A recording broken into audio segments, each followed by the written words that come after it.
ওই যে ঝিনাইদহে পায়রা চত্বরে ভিক্ষুক ফকির, ওই ফকিরে যখন সারাদিনের ভিক্ষার প্যাকেট নিয়ে গেছে, ওর কাছে জিজ্ঞেস করেন, কোটি কোটি টাকা যখন চাঁদা ধরতেছে, চাঁদা না দেওয়ার কারণে যখন সোহাগরে পাথর দিয়ে মারছে, ওই সোহাগের সন্তানের কাছে জিজ্ঞেস করেন, ওই সোহাগের কাছে জিজ্ঞেস করেন, যেই সাংবাদিক রিপোর্ট লেখার কারণে সাংবাদিকরে ছুরি দিয়ে কুচায়া খাচ্ছে, ওই সাংবাদিকের কাছে জিজ্ঞেস করেন যে সাংবাদিক মৃত্যুর সময় কি চাইছে আল্লাহর কাছে, আল্লাহ জালেমদের হাত থেকে বাঁচাও। কথা কয় না। যাদেরকে টাকার জন্য, চাঁদার টাকা না দেওয়ার জন্য বা বুক পর্যন্ত বালির ভিতরে পুঁতে সংবাদ দিছে টাকা নিয়ে আয় নাই, এই দেখ শেষ। ও যখন বুক পর্যন্ত বালির ভিতরে পুঁতছে, ওর কাছে জিজ্ঞেস করেন ও কি বলছে ওই সময়। কথা হয় না। আমি এগুলা ভুল বলতেছি? এগুলা এই সমাজে এখন চলতেছে কি চলতেছে না? এই চাঁদাবাজি আছে না নাই? তাহলে আল্লাহ কি বলতেছেন? কেন বাহির হও না? কেন তোমরা লড়াইয়ের ময়দানে যাও না? কেন তোমরা জিহাদের ময়দানে যাও না?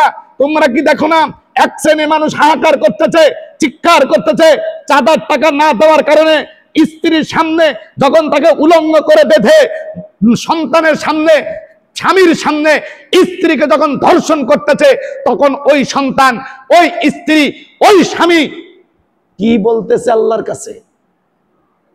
আল্লাহ কি বলতেছেন? কেন বাহির হও না? আছে না নাই?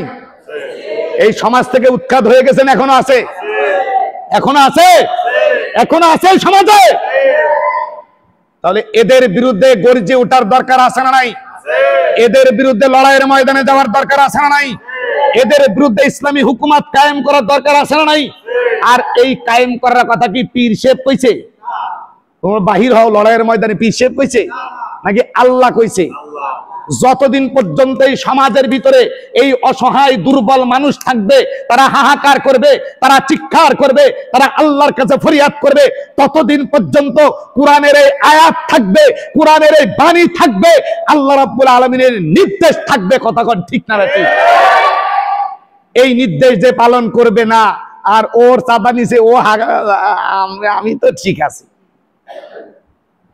কি জবাব দিবেন আল্লাহর কাছে? জবাব দেওয়ার সুযোগ আছে? জবাব দেওয়ার সুযোগ নাই। আল্লাহ বলছে, এরপরে লাস্টে বলতেছে কি? আল্লাহ তোমার পক্ষ থেকে সাহায্যকারী পাঠাও। কার পক্ষ থেকে সাহায্যকারী পাঠাও? ওই ভিক্ষুক বলতে আল্লাহ সাহায্যকারী পাঠাও, ওই ধর্ষিতা বলতে আল্লাহ সাহায্যকারী পাঠাও, ওই যে বালিতে পুঁতে রাখছে 4 কোটি টাকার জন্য বলছিল আল্লাহ তোমার পক্ষ থেকে সাহায্যকারী পাঠাও। পাথর দিয়ে যখন মারতেছিল, ওই সোহাগ বলতেছিল আল্লাহ তোমার পক্ষ থেকে তুমি সাহায্যকারী পাঠাও। সাংবাদিক খুঁচিয়ে মারতেছিল, সাংবাদিক বলতেছিল আল্লাহ তোমার পক্ষ থেকে তুমি সাহায্যকারী পাঠাও। তা আল্লাহর পক্ষ থেকে সাহায্যকারী আল্লাহ ফেরেশতা পাঠাবে? আল্লাহ ফেরেশতা পাঠাবে?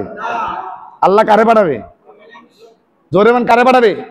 আল্লাহ ঈমানদারদেরকে পাঠাবে, যারা আল্লাহর কদমে সেজদা দিয়ে মসজিদে তাসবিহ হাতে নিয়ে বসে আছো, নামাজ শেষ, জিকির শেষ, কোরআন তেলাওয়াত শেষ, আল্লাহ বলছে বাহির হও লড়াইয়ের ময়দানে।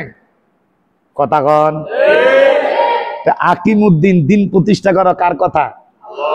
লড়াইয়ের ময়দানে যাওয়ার কথা কার কথা?